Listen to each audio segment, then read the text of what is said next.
So the plan is to make some macaroni and cheese today, but I want to make it a little different. I want it to be cheesier, not the soupy stuff, but cheesier. And of course, this is where we come to make great things happen. So now we're getting our smoker going here. We're going to do some ribs.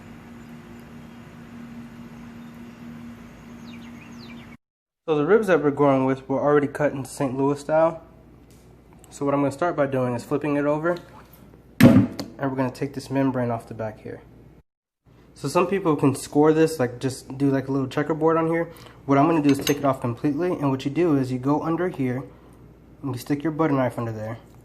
And once you get it in there real good, you can start to lift it. Then we're going to pull it off this entire back side of the ribs there. Now that I got that membrane off, and you guys can tell the difference a little bit, I'm going to go ahead and trim this excess piece of meat off. I'm not going to throw it away. I'm going to set it to the side, and that should be ready before the rest. So there are tendons on the back of the ribs here, as you guys can tell, like that. I don't really like the texture of those, so I just score them lightly just to help them melt down while they're cooking. Now when I say score, I mean lightly, just a little slit like that, and you guys can tell that I haven't cut through into the red part of the meat yet, so that tells you how light you're going to score that. And that's just my preference. You can skip that part if you want to. Like I said, I've never seen anybody else do it. It's just a preference that I have, and it's just what I like to do with my ribs. The next step is to season our ribs. You can make your own rub, but today I'm using our Willingham Wham seasoning, which I've used before, and it's really good. Now sometimes what you can do is you can add mustard first, or a little bit of oil, and that would serve as what you would call your binder, and that would help your seasoning stick to your meat. And sometimes I use binders, but today I decided not to. I just want to go with the dry rub on there, and you can tell that it's sticking on there pretty well. I'm going to go ahead and rub that in now. And it should look something like that. Now there's typically a method to my madness. What I like to do is season the backside first, then the top side, so I don't lose the seasoning I get on the top by flipping it over and losing it on the cutting board, if that makes sense. So I've added my dry rub to the front side, and that's what it looks like.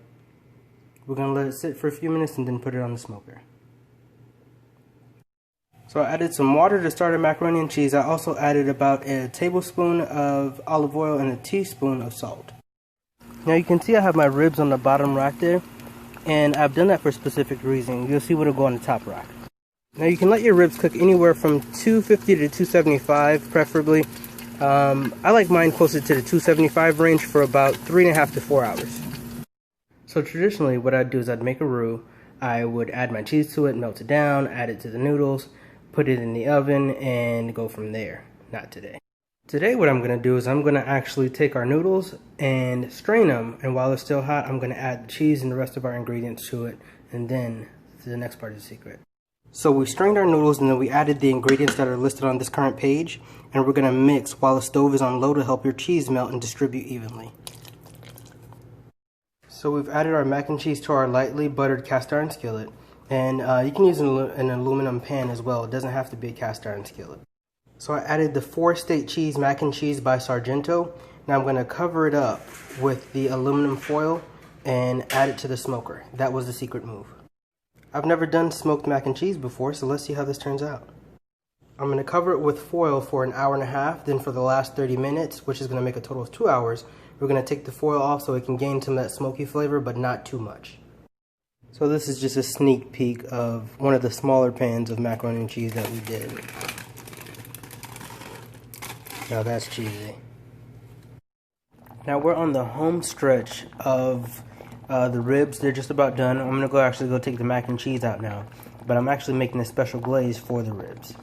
And all I did with this is I peeled a mango, I cut it up into pieces, I took the core, I also threw the core in there, as you can tell. I added some garlic and some of the spices.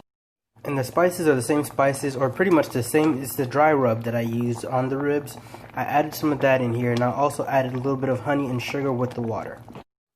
So our glaze is just about done. I'm going to take this and add it to our ribs.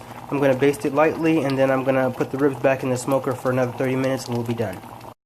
So this is what our ribs look like at the moment. And one of the ways that you can tell that your ribs are ready is when the meat starts to pull away at the bone like that. So as you can imagine, there's a ton of different ways that you can use to determine whether your ribs are done or not, including using a thermometer. We're going to go ahead and baste our ribs with the glaze and put it back in the smoker for 30 minutes. So now that we've added our glaze, and yes, I did taste the piece down here, we're going to go ahead and put that back on the smoker and let those sugars caramelize and get real nice. So that's what our mac and cheese looks like coming out of the smoker.